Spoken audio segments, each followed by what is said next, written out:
So I get so geeked out in films. I get these things called nerd tears, and there's this awesome sequence. I know. And when you slid under that door as it was closing, I was like geeking out. Cool, so man. how do you shoot that moment? Is it really closing? Is it CGI? Yeah. How do you do that? Yeah, so it was a closing green screen, and we did it like 7 times. You did it. He just ran and slid underneath. Yeah, there was a few, because Wes is so funny. I mean, this is why I love him, and also like why, you know, he drives me crazy. But like he you know, he kept asking me, so classic Wes. He kept going, "Can you just cut it a little closer?" And I was like, I think I'm gonna, you know, hit it if I do. And if I hit it, I would have broke it. So it was actually a big deal.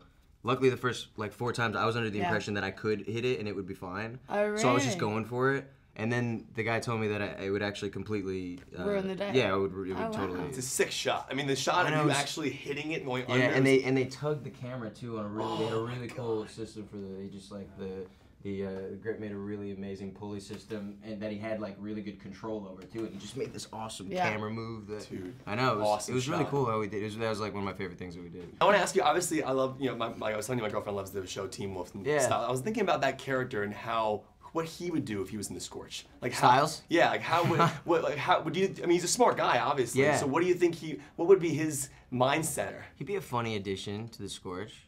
I think he'd be funny. He'd be like Thomas's Styles. Yeah. I guess, because I feel like he'd play the same role. He'd be smart and would contribute and always be thinking and trying to like figure it out. But then he'd also be like freaking out and spastic and crazy.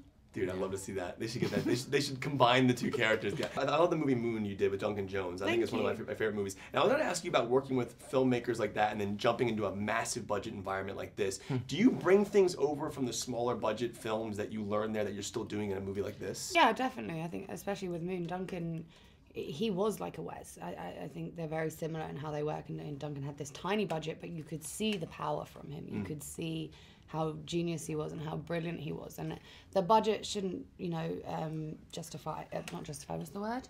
Like thinking? Make the person. Right. It shouldn't. It shouldn't be what defines the the determining job. factor. Ooh, I don't that's know. A good what were we thinking? Yeah. But yeah, I think if you have that kind of thrill and that passion for it, and Wes is the same. It doesn't matter what budget you have. You kind of you want to get it done. Yeah. And we forget. You know, you step on a set.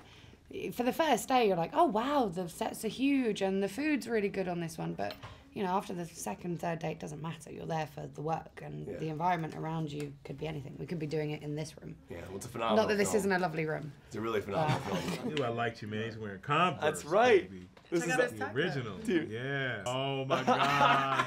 You need to rock this one out, man. Love it. You gotta rock a Heisenberg clip, dude. Man. Fuck Heisenberg. Oh gosh. Ooh, there we go. Nemesis, man. What did you say? Oh He's no, my we nemesis. lost I know. him. We've lost him. I'm flipping out. Done. He's gone. You know, when I watch your movies obviously after Breaking Bad, I mean, it's such an iconic character, but you take on roles, and I'm assuming you want to take things that are completely different from who Gus was. Absolutely. So when I ask you, like, when I watch a movie like this, I do hear the word Hermano. I think of Los Pollos Hermanos just as a fan, but do you purposely try and stay away from anything Gus related? I try to. You know, I did want to play the bad guy in this, and then I quickly realized that the juice for me was to be able to play a guy that you didn't know if he was good or bad, and turns out to maybe be someone that you can trust. And so for me, I remember Lou. Was it Lou, our producer?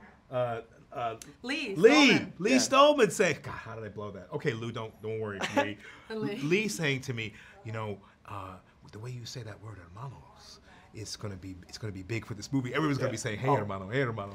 You know, I try to do something different every time. But when you said that, I was thinking about Los Pollos Hermanos. I'm sorry. I actually went to the real restaurant, and I went to Twister's, the real place that's now the real Twister's or Los Pollos Hermanos. I had dinner there. Food was terrible, but the place was awesome. I sat in your booth. Yep, you sat in my booth. I sat in your booth. See, if I had been there, you would have been hooked up.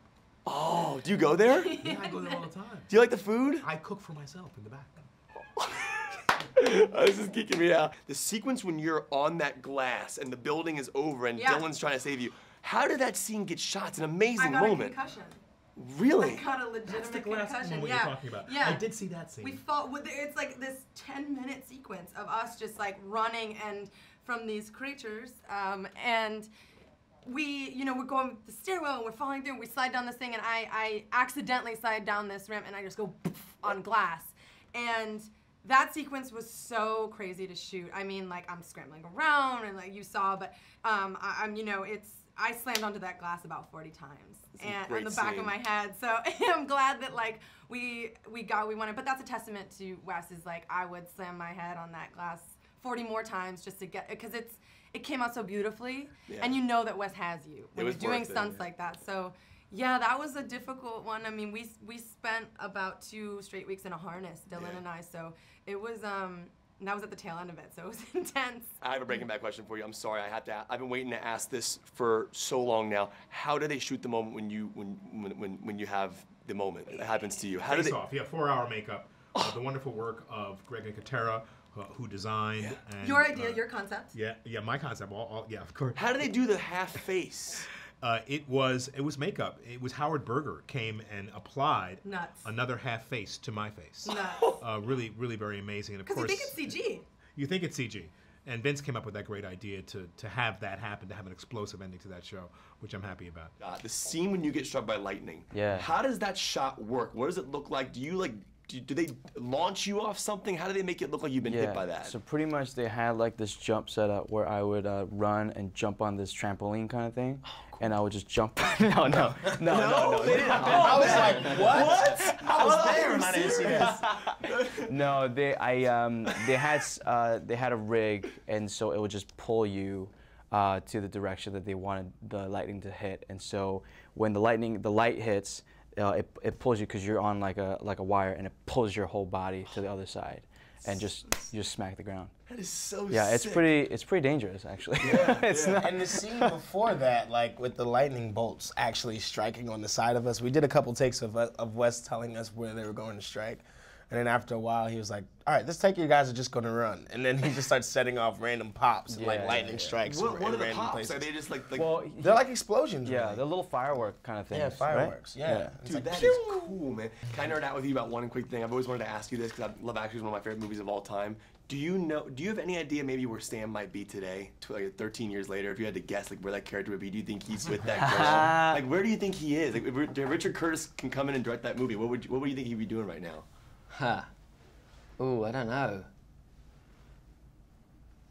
Drumming out in some rock band. Do you think he's still long with hair? Long hair. Yeah, he'd be on tour. Yeah. Is he with the girl from the airport though? Do you think?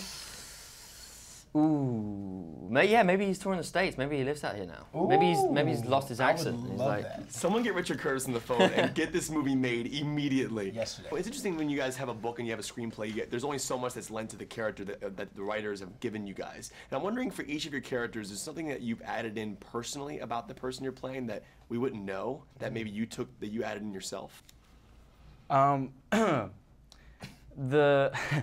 So I try to add as much sarcasm and sass to Minho because that's what the fans like and that's what's portrayed in the books. I try to do that for the first film, and thankfully for the second film there's a lot more of that side to his character, or to him. And so that's what I tried, and also I try to make him sassy. Yeah, I try to make him always slightly annoyed at the situation because in the first one he's just annoyed the fact that like he can't find a way out of the maze. And this one's just like, okay, now I'm in the desert and I'm still running. Okay, what am I gonna do now? And so I try to play it like that, but hopefully the fans like the sassiness. No, it's awesome. Minho, yeah. And for you, something you have added For in? me, well, I think Fry Pan and I are pretty similar. I think these guys would definitely agree. Fry Pan is definitely kind of that guy who wants to provide the lighthearted moments to the situation, knowing that we're in just like deep just mess, and Fry Pan is always the person to try to put a smile on the face, and that's something I definitely try to do. And plus, Fry Pan, I love to cook and I love to eat, and so Fry Pan loves to cook and loves to eat as well, so that's one thing that I try to provide about myself, so I'm fortunate enough to be very similar to my character. And for you, buddy? I think it was just nice to come back and, make a second movie where you get the chance to take a character that you've already worked on and familiar with and put them into a whole different world and kind of play around with it. And so I don't really know what, certainly for the second movie anyway, what I added and what was kind of naturally there already. I just kind of feel quite comfortable with him. And again, I'm kind of similar-ish to Newt, I would say, as well. I just kind of enjoy just playing around with him. I don't really know the differences between me and him.